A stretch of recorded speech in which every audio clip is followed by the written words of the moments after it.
Hello guys, welcome back to ASAN Network.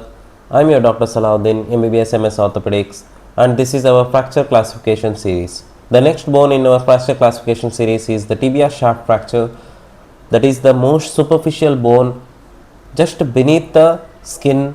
In this video, I have simplified the video by using diagrams and examples.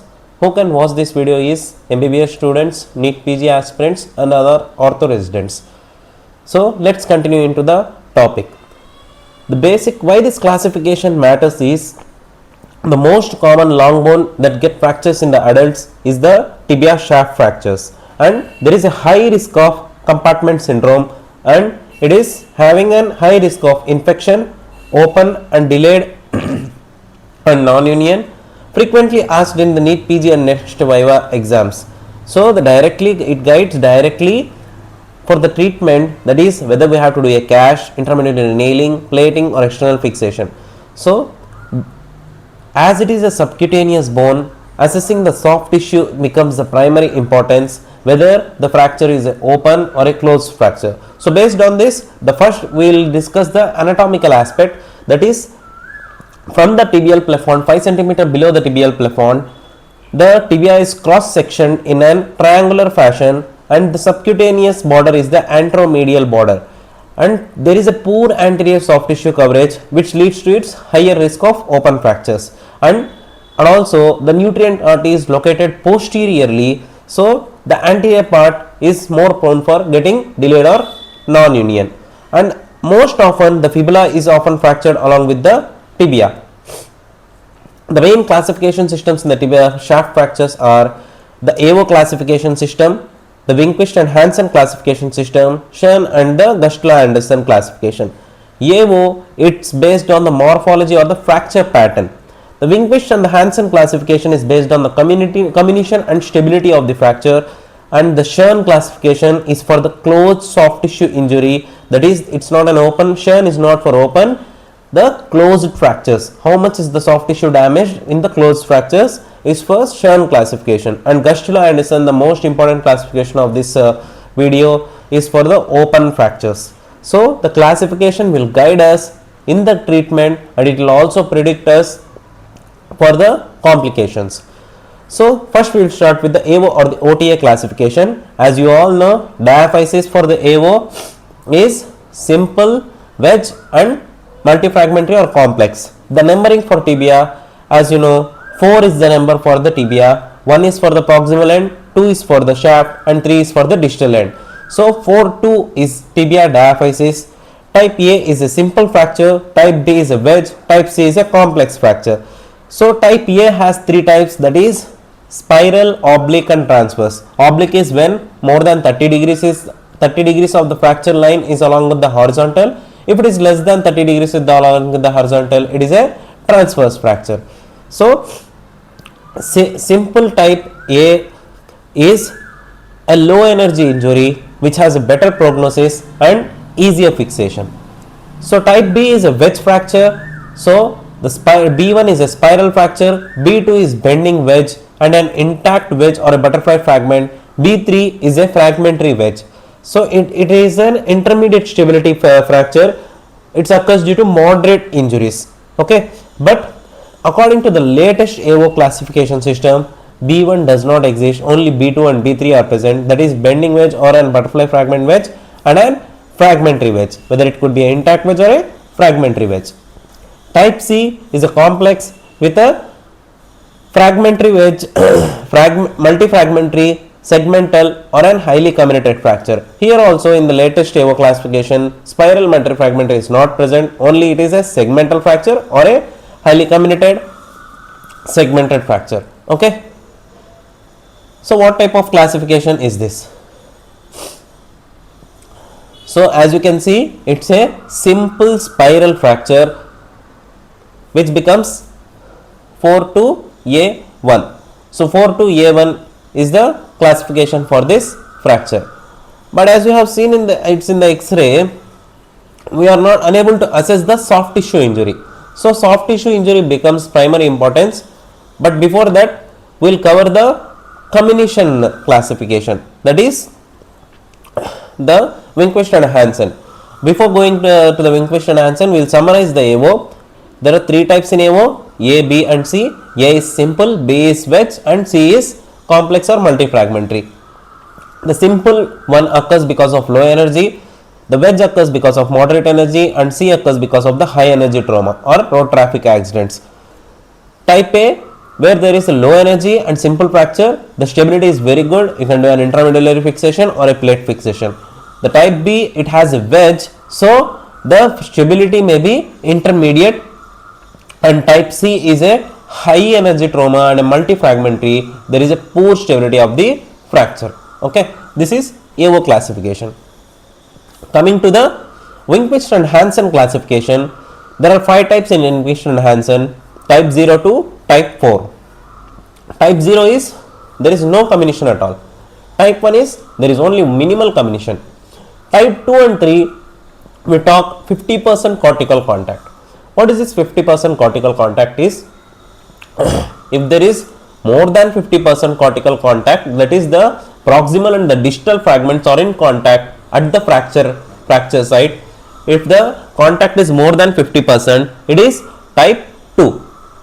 Then type 3 is when at the fracture end the proximal and distal fragments are less than 50% of the contact, then it is type 3. Type 4 is there is no contact at all, or it is a segmental fracture, segmental comminuted fracture, and there might be also bone loss. This is wing twist and Hansen classification. So till now we have only talked about the fracture pattern and the stability.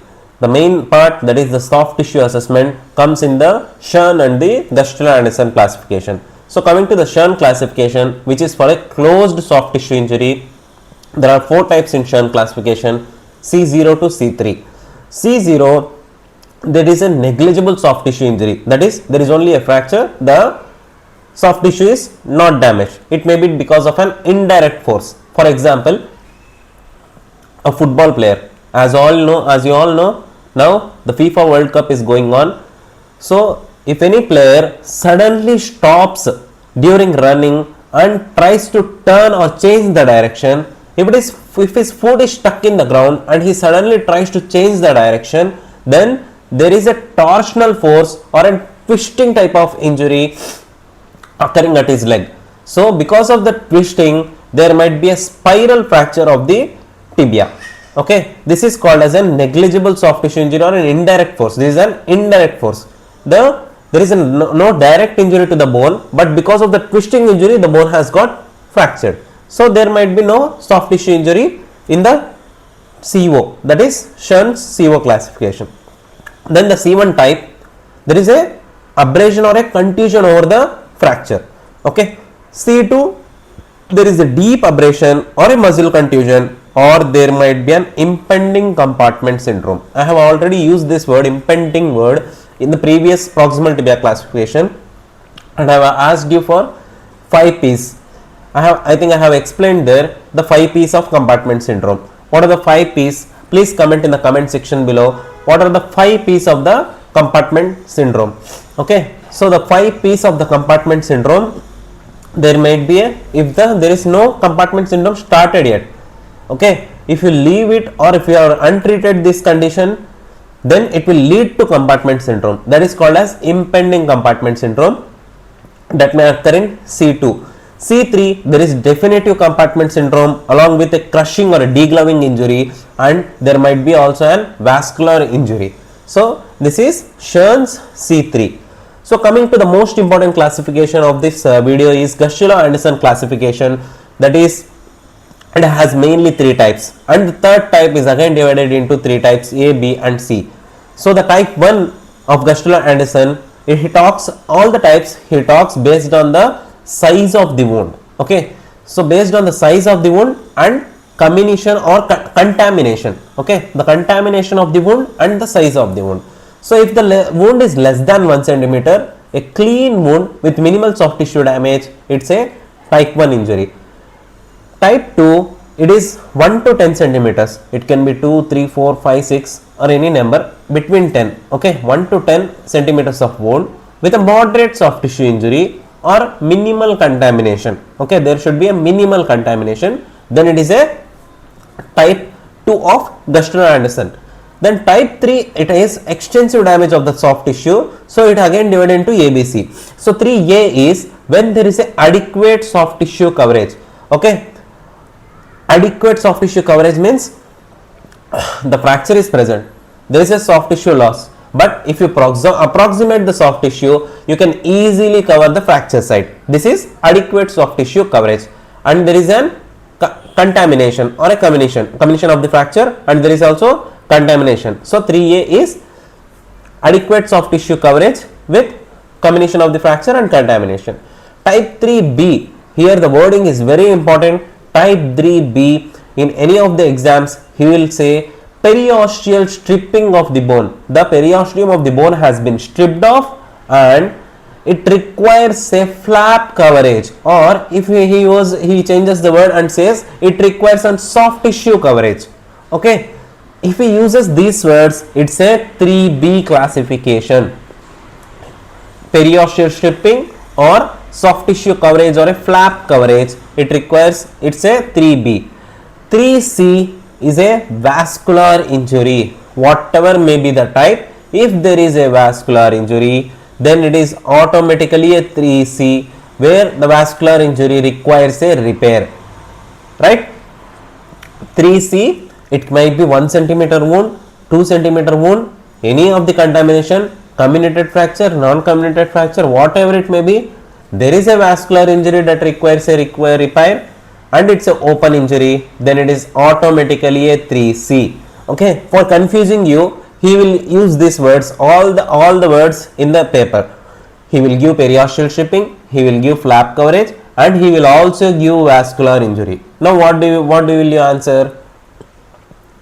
So if he says vascular injury, even though there is a periosteal stripping and flap coverage requirement, vascular injury automatically confers it as an type 3C classification.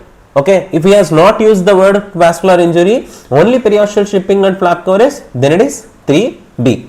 Okay, so this is Gustilo-Anderson classification, and there are some red flags. Okay, as I have already told you, there might be no soft tissue injury, but there is no trauma also, only indirect force, that is the torsional force, that will cause a spiral fracture. So if there is a spiral fracture, the mechanism is torsional force.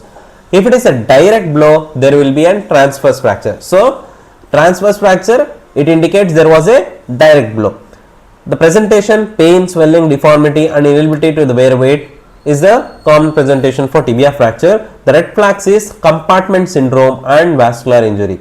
If there is a closed fracture, there is a high chance of compartment syndrome, and the tibia is the notorious part for giving a compartment syndrome. Then for the management part, if there is a stable fracture, you can use a functional cast brace or regular POP casting.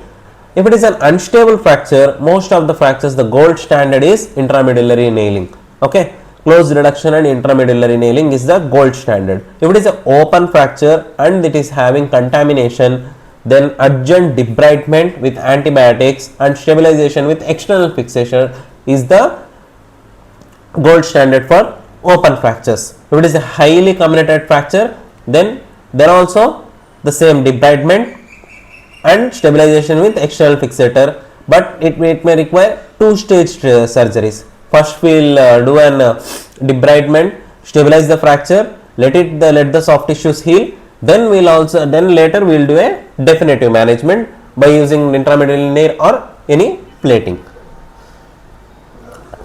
For the exam, the most commonly asked is the Gustilo subtypes. What is the difference between Schön and Gustilo-Anderson classification, and where does the compartment syndrome more commonly occur, and what is the conservative management protocol when the tibia shaft is present?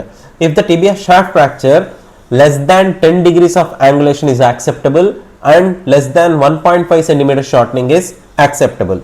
If it is more, then you have to go for a surgical management. And as I already told you, the 3B flap requirement, the he will confuse you by telling that the wound is only 2 or 3 centimeters, or there is a wound and after the surgery it became this much large, that is after debridement the soft tissues could not be approximated. This is the trap he is going to use.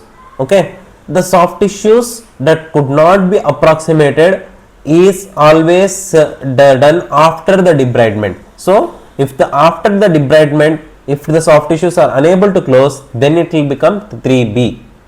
Okay, before the debridement they were approximated, still after surgery if it is not able to get approximated because of the debridement, then it will become type 3B, right? And if it is a distal 1/3 spiral fracture, always look for the posterior malleoli fractures. It may be missed in the radiographs, so sometimes we might need CT scan when there is a distal third shaft fractures, right? Three pillars, that is the morphology, comminution and soft tissue. These are the assessments that we have to do in tibia shaft fracture for proper classification, better decisions and fewer complications. So thank you guys. The next video we are going to discuss the pilon fractures or the distal tibia distal tibia articular fractures classification. So like, share and subscribe this video and subscribe to ASAN Network Ortho for more useful contents. So any of the classification you feel difficult for you, please comment in the comment section. I will be explaining that classification in a simple and easy manner for you.